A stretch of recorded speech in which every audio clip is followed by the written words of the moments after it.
साथियों नमस्कार। एक बहुत पुराना मुद्दा जो अब वापस से सुर्खियों में आ रहा है वो है बुंदेलखंड राज्य की स्थापना।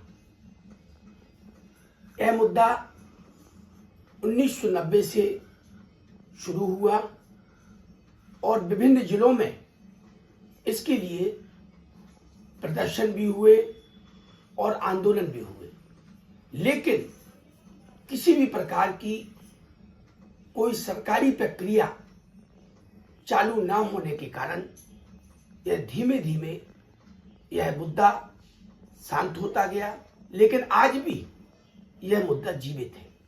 मैं आपको बतलाना चाहता हूं कि 1990 में फिल्म अभिनेता राजा बुंदेला जी ने इसकी शुरुआत की और मुझे याद है कि पन्ना में भी इसके लिए आंदोलन हुआ, धरने प्रदर्शन हुए।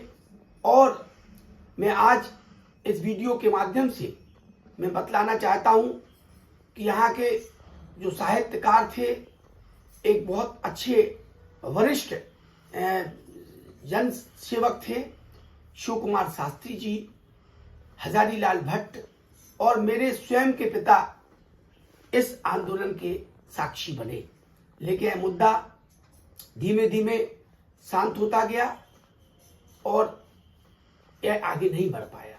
अभी कुछ दिन पहले इस बुंदेलखंड राज्य का मुद्दा फिर शुरू हुआ।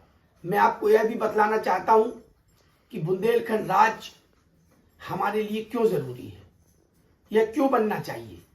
क्योंकि इस राज्य के बनने से जहां हमारा विकास होगा, राज्य में लोगों की तरक्की होगी और छोटे छोटे कामों में जो बेफजूल आर्थिक व्यय होता है, समय की बर्बादी होती है, वह भी बचेगी। बुंदेलखंड की यदि हम बात करें तो तत्कालीन उत्तर प्रदेश की मुख्यमंत्री मायावती ने जहां इस राज्य को बनाने की भी सिफारिश की थी, वहीं उस समय के भारतीय राष्ट्रीय कांग्रेस के उपाध्यक्ष राहुल गांधी ने भी इस बात को तवज्जो दी थी और कहा था कि हमारी कोशिश होगी कि ये राज्य बने। लेकिन वह केवल बातों तक सीमित रहा और वह बात आगे नहीं बढ़ पाई। हम बुंदेलखंड के बारे में आपको बताना चाहते हैं कि यदि इस राज्य को बनाने के लिए एक बार फिर से जन जन की लड़ाई शुरू हो तो निश्चित तौर पे हमें सफलता मिलेगी। उत्तर प्रदेश और मध्य प्रदेश के 14 जिलों को मिलाकर यह राज्य बनेगा। हमारे पास इस राज्य को चलाने के लिए हमारे पास अपार खनिज संपदा का भंडार है। हमारे पास नेशनल पार्क देश ही नहीं अपितु विश्व के हजारों सैलानी यहां पर पहुंचते हैं। पर्यटन की दृष्टि से हमारे पास जहां विश्व प्रसिद्ध खजुराहो के मंदिर हैं, तो हमारे पास ओरछा का किला और ओरछा का मंदिर है। हमारे पास कालिंजर का मंदिर है। यदि हम बात करें तो हमारे पास, यदि हमारा राज्य बनेगा तो हमारे पास 2-2 एरोड्रम होंगे।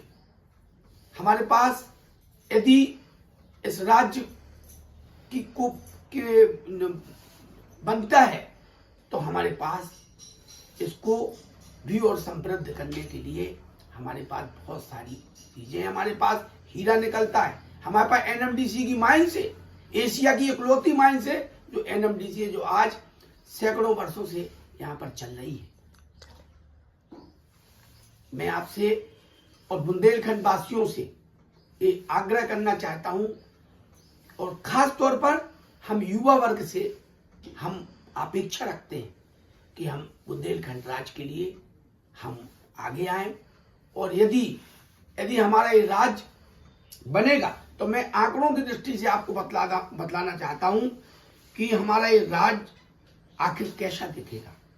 बुंदेलखंड भारत के बीचों बीच स्थित है। उत्तर प्रदेश और मध्य प्रदेश की सीमाओं पर फैला यह ऐतिहासिक क्षेत्र है। कुल क्षेत्रफल जो इसका है वो 70,000 वर्ग किलोमीटर का है, यानी राजस्थान के आधे आकार का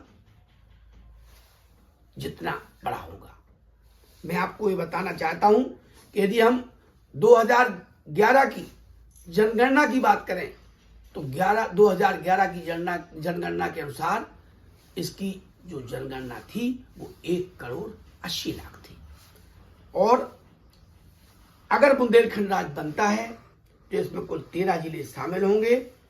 मैं बतलाना चाहता हूं उत्तर प्रदेश के 7 जिले झांसी, जालौन, ललितपुर, महोबा, हमीरपुर, बांदा और चित्रकूट, और मध्य प्रदेश के सागर, दमोह, छतरपुर, टीकमगढ़, दतिया, पन्ना, और जो नया जिला भी मध्य प्रदेश ने बनाया वो निवाड़ी इसमें शामिल होगा।